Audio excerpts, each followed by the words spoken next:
Gris is an action platformer developed by Nomada Studio and published by Devolver Digital.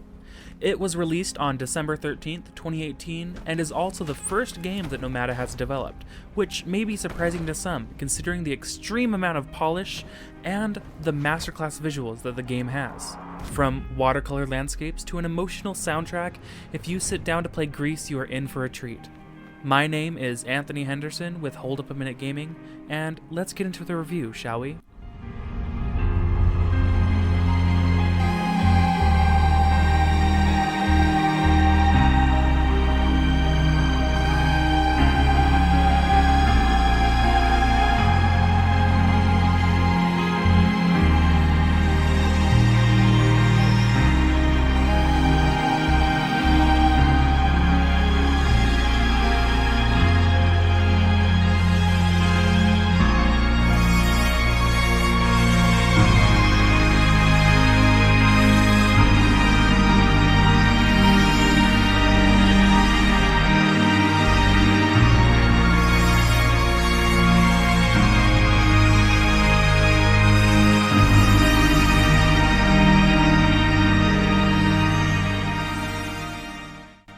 As this is my first review, I wanted to let you guys know the scoring system that I'll be going on from here until the, near future, I guess.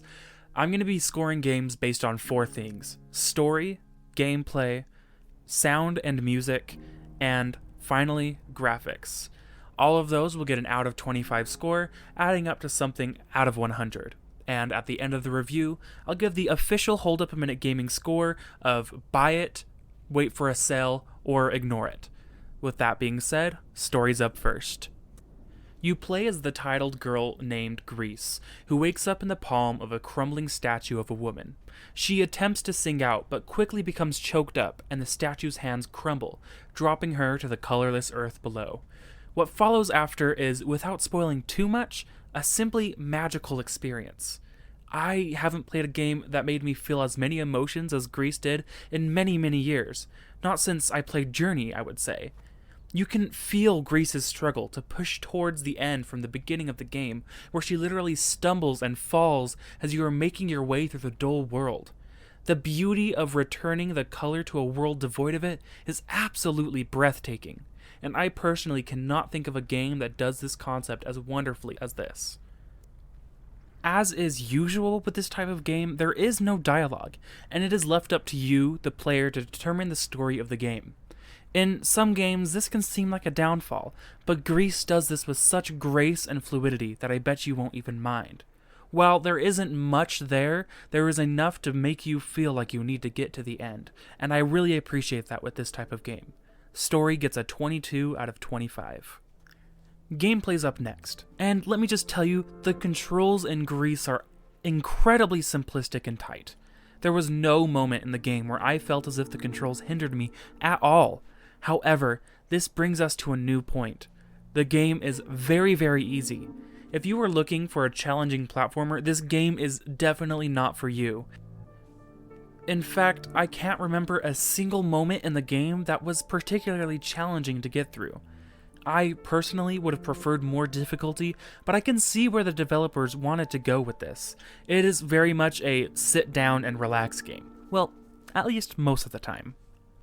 Gameplay segments consist of you making your way through the linear levels, looking for small white orbs to unlock new powers and eventually unlock a new color palette for the game.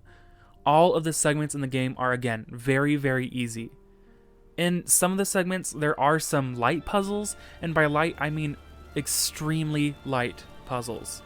These puzzles usually consist of looking for a floor or vase to smash to unlock the next portion of the level, or in some cases, climbing high up to ground pound. Sorry, I couldn't think of a better term. With all of this said, I do think that the gameplay lends itself to the structure of the game very well, and my only complaint is that it sometimes feels like you are just pressing a few buttons to get from point A to point B with not much happening in between. Gameplay gets an 18 out of 25. Sound and music is up next.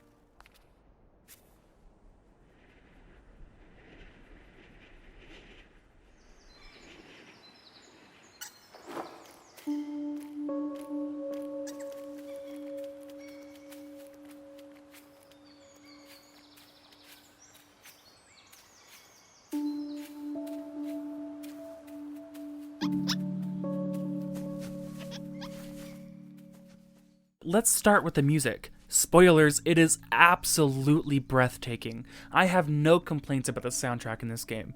It is extremely ethereal and makes you feel like a goddess while you are moving through the world.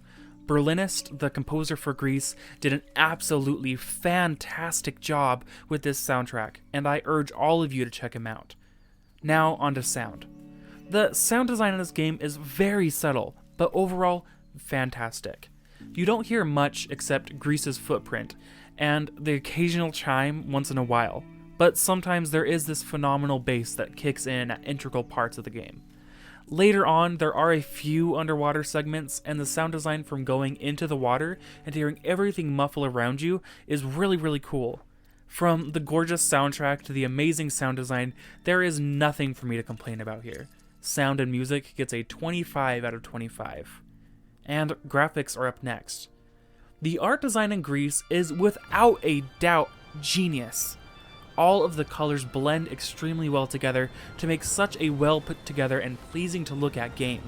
From red deserts to vermilion forests, I was always in awe of the many landscapes presented to me. The graphics are extremely sharp and poignant, and definitely play a part in the emotional level of the game.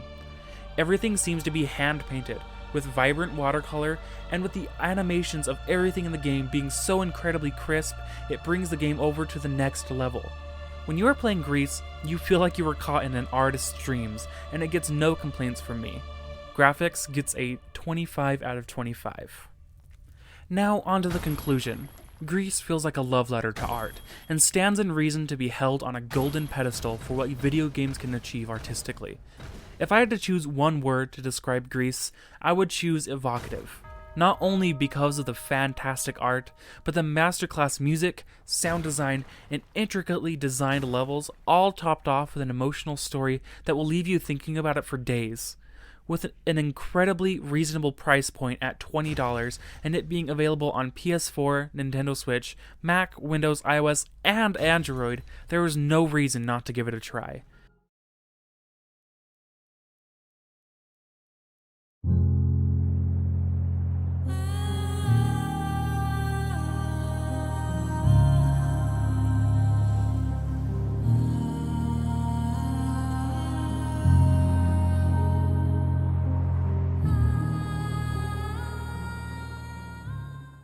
Gris gets an overall score of 90 out of 100, and the official Hold Up a Minute ranking of buy it.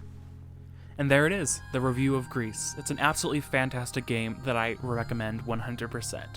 If you want to reach out and ask me some questions or, give some suggestions for games to play and review in the future, my Instagram is holdup_Anthony, or you can just, leave a comment in the comments section. I also have 2 podcasts that you can go check out. Hold Up a Minute podcast that I do with my fantastic mother, which releases every Saturday at 12 p.m. Mountain Standard Time, and also another podcast with my best friend Raiden, Navigation, that releases every other Wednesday at 12 p.m. Mountain Standard Time. All of that will be in the description below, where you can check out everything that I do. Until next time, I hope all of you have a fantastic evening, and don't forget to support the smaller indie studios.